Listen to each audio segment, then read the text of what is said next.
Ser podcast.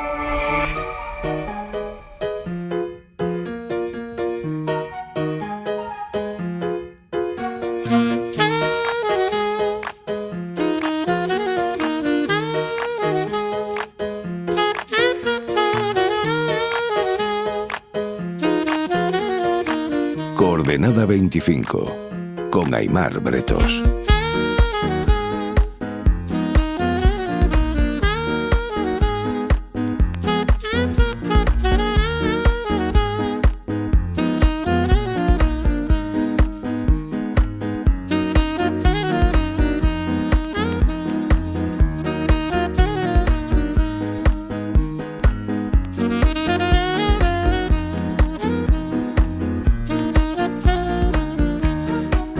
Andrea Ricci, buenas noches. Buenas noches, Aimar. Barcelona recupera la normalidad después de un fin de semana en el que la ciudad ha sido un ir y venir de delegaciones. Tú has estado allí. El viernes Pedro Sánchez se citó con Lula da Silva. Ese mismo día la Internacional Socialista reunió a políticos progresistas y académicos de todo el mundo. Y el plato fuerte fue el sábado con la reunión en defensa de la democracia a la que fueron líderes de todo el mundo frente a la ola ultra que no sabemos si gana, si pierde peso ahora mismo, y todos iban a lo mismo, a ver qué tiene que decir o hacer la izquierda para ser más fuerte. Tú has estado, como digo, allí, Andrea. ¿Tu balance de lo que has visto cuál es? Bueno, yo diría en primer lugar que hay un balance positivo para los organizadores en términos de asistencia. Ha habido una asistencia considerable, ha habido un número notable de jefes de Estado o de gobierno que han acudido dentro del panorama escaso de líderes progresistas que hay en el mundo ahora mismo. Y hay otros dos niveles que creo que hay que considerar para hacer un balance brevemente. Hay un nivel político en el cual yo creo que pues ha habido un buen impulso para intentar recobrar unidad, entusiasmo, difundir ideas, y en ese sentido creo que también ha sido una cita positiva. Y luego hay un tercer y último aspecto de balance, que es el geopolítico, sobre el cual yo creo que María Martínez Bascuñán ha puesto bien el foco con una columna este domingo en El País, y que es el papel de España como posible elemento de engarce entre Europa y el sur global. Es un proyecto en devenir, no está asentado, no está consolidado, pero esta reunión ha mostrado una potencialidad para ello. Lo de la asistencia que señalabas al principio no es una cosa menor, porque es muy significativo que, por ejemplo, en términos europeos no había casi nadie. Eso habla de la soledad ideológica en la que está Pedro Sánchez ahora mismo a nivel europeo.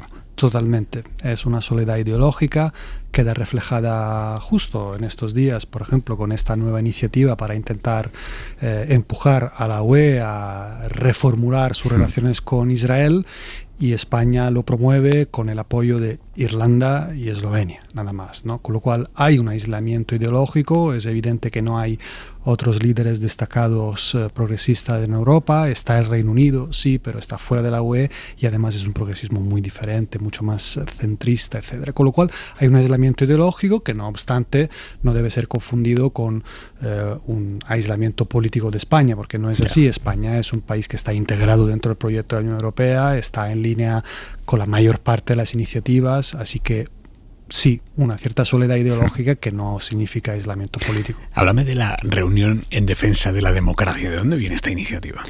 Esta es la cuarta edición, ¿no? Exacto, sí. Es una iniciativa que surge en el 2024 y es sustancialmente un emprendimiento espoleado por Lula, el presidente de Brasil, y por Pedro Sánchez.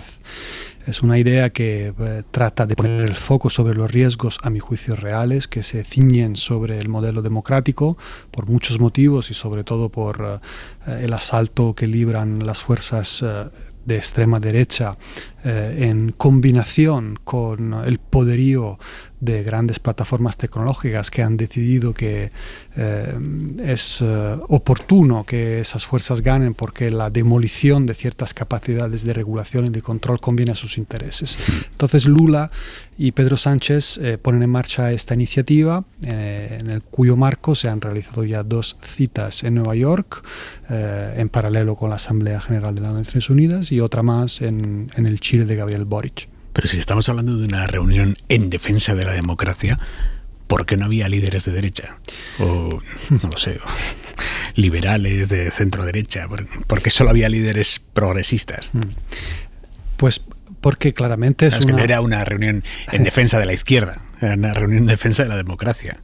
Porque es un proyecto político que trata de, digamos, impulsar el progresismo mundial y luego se le pone evidentemente el gorro de la defensa democrática.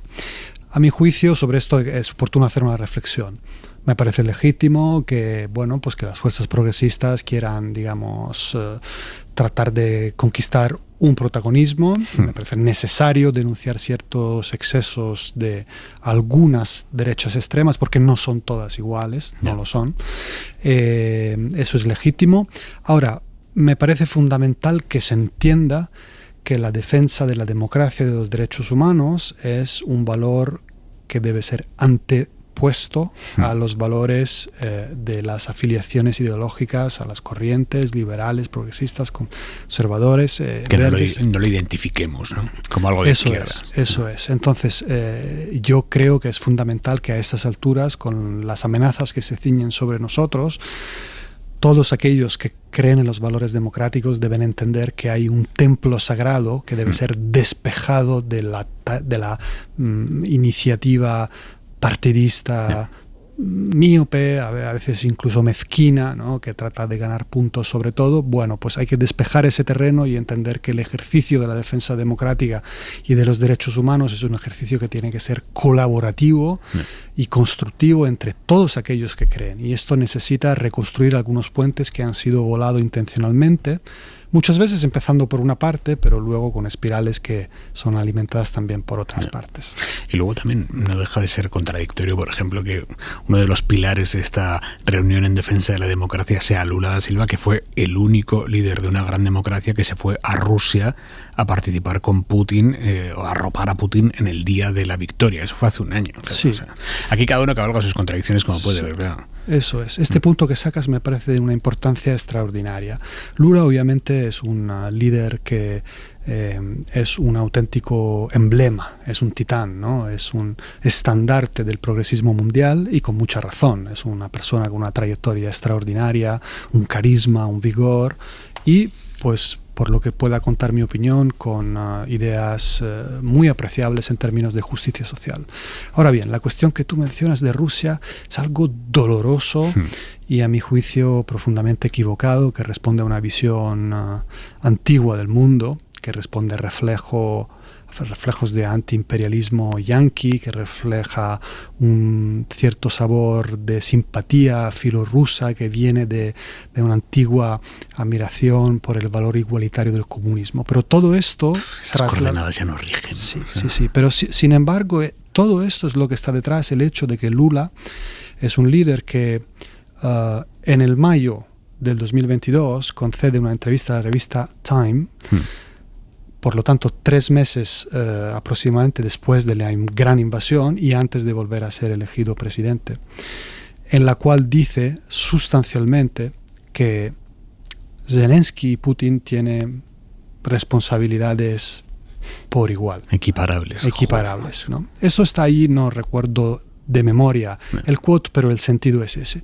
Y a partir de allí ha habido un ejercicio por parte de Brasil, a mi juicio desacertado, en el cual yo creo que pesan viejas ideologías, pesa el consejo de Celso Amorim, que es su gran asesor de política internacional, un hombre con mucha trayectoria, pero que creo que en esto no ajusta. Y es una pena que Brasil no esté en el lugar adecuado en esta cuestión, así como por supuesto la Unión Europea en gran medida no lo está en otras cuestiones. Como tú dices, cada cual apechuga con sus contradicciones y Lula lleva las suyas. Vamos al contenido de lo que se ha hablado en Barcelona este fin de semana. ¿Tú crees que se ha hecho un buen diagnóstico? Yo creo que la izquierda tiene un diagnóstico bastante correcto de los errores que han provocado este colapso, desde una fuerza que a principios de siglo básicamente dominaba el mundo político occidental. Cuando este siglo amanece, estaban en el poder líderes socialistas, socialdemócratas, en muchísimos países, Tony Blair, Gerhard Schröder, Massimo D'Alema, Lionel Jospin, en Estados Unidos Bill Clinton, en Portugal Guterres, en Holanda Koch. Ahora ese desierto que hemos comentado antes. Yo creo que ellos tienen un buen diagnóstico. De hecho, no voy a decir el nombre, pero uno de los delegados, de los políticos que están ahí, me dijo textualmente: nuestro problema es que acertamos muy bien con los diagnósticos, pero no tanto con las curas, ¿no? Bueno, el problema está más bien en lo segundo. El diagnóstico yo creo que lo tienen claro. ¿Ellos cómo se explican la desmovilización de la izquierda? Yo creo que hay bastante consenso alrededor de la idea según la cual ha habido una fase posterior a la caída del muro de Berlín, en la cual la socialdemocracia dejó de ejercer un papel de control verdadero sobre el capitalismo y que acabó siendo identificada con la construcción de un sistema globalizado, con unos rasgos que han beneficiado a algunos y que sin embargo han desfavorecido a otros. Y en ese mecanismo, en ese coparticipar en la construcción de ese sistema, evitando realmente poner un control estrecho sobre el capitalismo, limitándose a tal vez intentar ejercicios de redistribución después de la riqueza, han acabado siendo percibidos como corresponsables de toda una serie de problemas. Desde luego la crisis que estalla con fuerza en el 2008, con ciertos movimientos migratorios que tampoco han sabido gestionar políticamente de la forma adecuada. Hay algunas fuerzas progresistas que durante mucho tiempo han mirado para otro lado. Hay otras que han acabado comprando las recetas de la derecha extrema. Y en todo esto hay un segmento importante de las clases populares que yo creo que han considerado que eran corresponsables y que por lo tanto ya no eran creíbles como portadores de soluciones. Y entonces se han ido pues al monte, ¿no? Han ido creyendo en la esperanza, a mi juicio retorcida, manipulada, que ofrecen fuerzas extremistas de derecha, porque habían perdido la confianza en otras. Y el horror básico yo creo que está ahí. Volviendo a Lula, le escuchamos diciendo que la izquierda criticaba que la izquierda se haya convertido en sistema. Si la izquierda es sistema, mal. Si la izquierda es antisistema, mal también. Sí. ¿Qué tiene que ser la izquierda? Sí, en efecto es un ejercicio sumamente complejo. Y Lula, así como le he criticado acerca de su posición como Ucrania, yo creo que ha sido el líder que tal vez ha dicho de forma más clara. Muchos otros pues tienden, sobre todo pues en una cita como esa, a tratar de insuflar ánimos, entusiasmo, pero él fue muy claro. Dijo: muchos de nosotros nos hemos equivocado precisamente en la línea que he mencionado, ¿no? Nos hemos equivocado en asumir ciertas presiones, plegarnos a ellas. Entonces, a mi juicio, el equilibrio es difícil, pero no es imposible. Por supuesto, yo creo que las fuerzas socialdemócratas no tienen que ser antisistema, pero tampoco pueden ser, digamos, un elemento de aceptación de un sistema en el fondo perfilado por otros, por fuerzas capitalistas que han sido depredadoras, voraces, ¿no? Y durante un tiempo yo creo que han abandonado ese concepto de la lucha de clase, de la defensa de las clases populares, por la vía de echarle el pulso a un cierto capitalismo que luego vimos claramente en 2008 qué capacidad, qué potencial de dañar a la gente, ¿no? Porque la crisis fue tremenda y quién más la pagó, y este país, España, lo sabe en sus propias carnes, ¿no? Quien lo pagó fueron las clases populares, ¿no? Con un sufrimiento enorme por daños que no habían causado ellos, que era un capitalismo fuera de control, ¿no? ¿Quién ha hilado más fino en las propuestas? A mi juicio, los que han hilado más fino son algunos intelectuales y académicos que también estaban invitados en esta cita y que han articulado propuestas interesantes que por supuesto necesitan de debate, que están sobre la mesa y que las han presentado ahí con eficacia. Mazzucato, por ejemplo. Por ejemplo, Mazzucato tiene un discurso que es de máximo interés precisamente acerca de la idea de cómo embridar un capitalismo extractivo hasta niveles francamente nauseabundos. Es un capitalismo que usa los beneficios creados por las empresas para hacer recompras de acciones, para conceder bonus estomagantes a sus dirigentes, ¿no? Y este exceso no se puede aceptar como si fuese lluvia que cae. Es decir, esto no hay nada predeterminado en esto, ¿no? Entonces ella tiene una propuesta de condicionalidad, tratar de condicionar gran parte de la acción del Estado, de la dimensión pública, los contratos públicos, los subsidios, las inversiones, a una serie de condiciones a imponer a las empresas precisamente para que todas las empresas que estén involucradas en esas acciones, que pueden llegar a ser muchas, sustancialmente tengan que atenerse a ciertos valores de contención, cohesión social. ¿Tú crees que eso es viable? ¿Que puede haber un gobierno que le pueda tocar tanto la gaita al mundo empresarial y sobrevivir? Bueno, no quiero ser ingenuo y decir que es fácil, pero tampoco pienso que es inviable.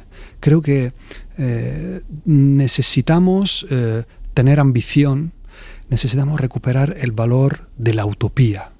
Es que hay demasiada resignación, hay demasiada,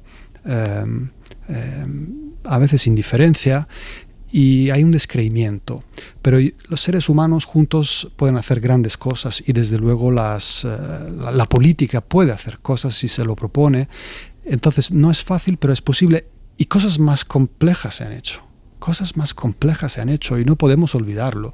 Así que mantengamos alta la voluntad de perseguir utopías. ¿Alguna idea más que cazaras con el cazamariposas allí en la cumbre? Sí. Que dijeras, wow, esto es interesante. Sí, muchas al vuelo. Hay una experta italiana que se llama Francesca Bria, que estudia las relaciones entre el poder tecnológico y el poder político, que ha puesto, a mi juicio, de forma muy correcta el acento acerca de la necesidad de garantizar bienes públicos en la infraestructura digital que rige nuestras vidas. El modelo democrático no se puede asentar sobre el alquilar cierto tipo de infraestructuras que son los que luego hacen funcionar el debate público, los datos, etc. Aquí hace falta una reflexión muy profunda y creo que ella puso el dedo en una llaga tremenda. Pero también, por supuesto, Gabriel Zucman, que es un economista célebre, con sus propuestas para conseguir finalmente que los mega ricos paguen algo de impuestos. Todos sabemos que el impuesto sobre la renta es para ellos algo como si no existiera. Sí, sí. Entonces hay que intentar perseguir no la renta sino el patrimonio. Bueno, pues hay que ponerse de acuerdo. Yo sé que hay mucho debate acerca de si las ideas de Zucman son acertadas, qué consecuencias traen empezar a hacerlo en un país, tal vez estos pueden ir a otro, pero hay mecanismos y él ha presentado estas ideas y es otro hilo sobre el cual hay que estar reflexionando. En El País contaste una reflexión que me pareció muy interesante, un académico que puso sobre la mesa que existe una relación entre el acceso al transporte público que te lleva al centro de la ciudad y el voto a la extrema derecha. Así es. Esto lo mencionó Olivier Faure, que es el primer secretario del Partido Socialista francés, y mencionó efectivamente un estudio académico. Era un panel secundario, no era en la sesión, digamos, plenaria, para entendernos. Y yo esto es donde pasan las cosas interesantes, en los paneles secundarios. Sí, desde luego. Yo traté de meterme en todos los que pude.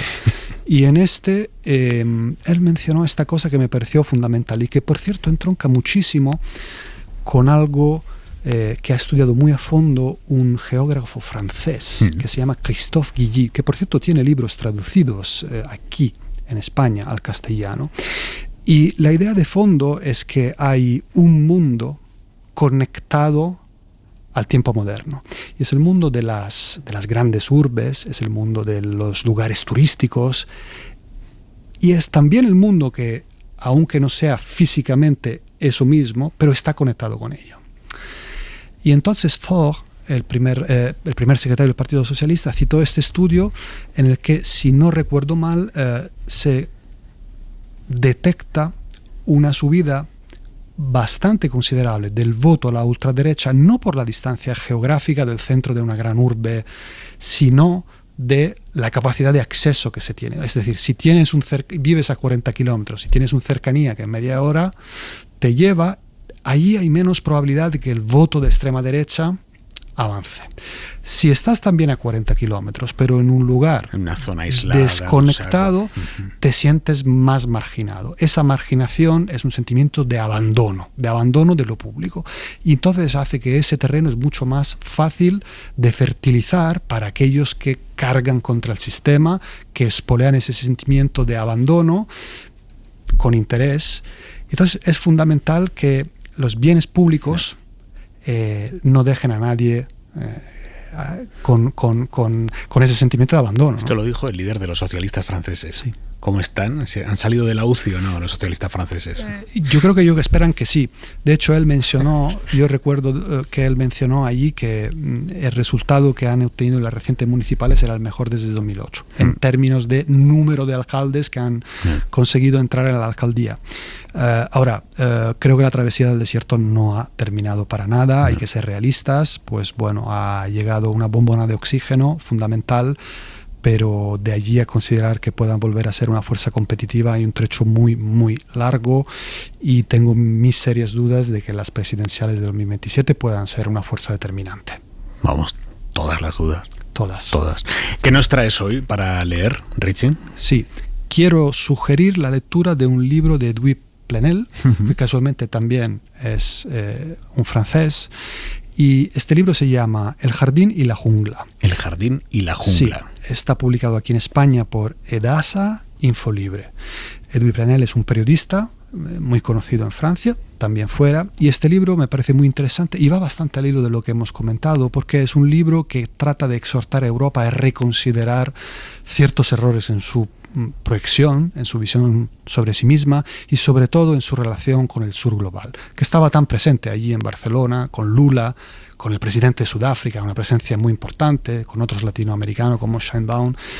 Bien, creo que los europeos no hemos todavía superado ciertos tics de la mentalidad colonial, siguen incluso arraigados todavía en nuestro lenguaje.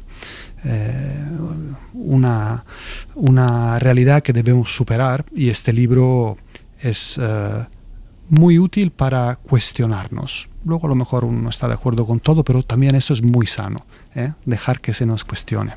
Andrea Ricci, mil gracias. Un abrazo. Placer, abrazo. Para no perderte ningún episodio, síguenos en la aplicación o la web de la SER, Podium Podcast o tu plataforma de audio favorita.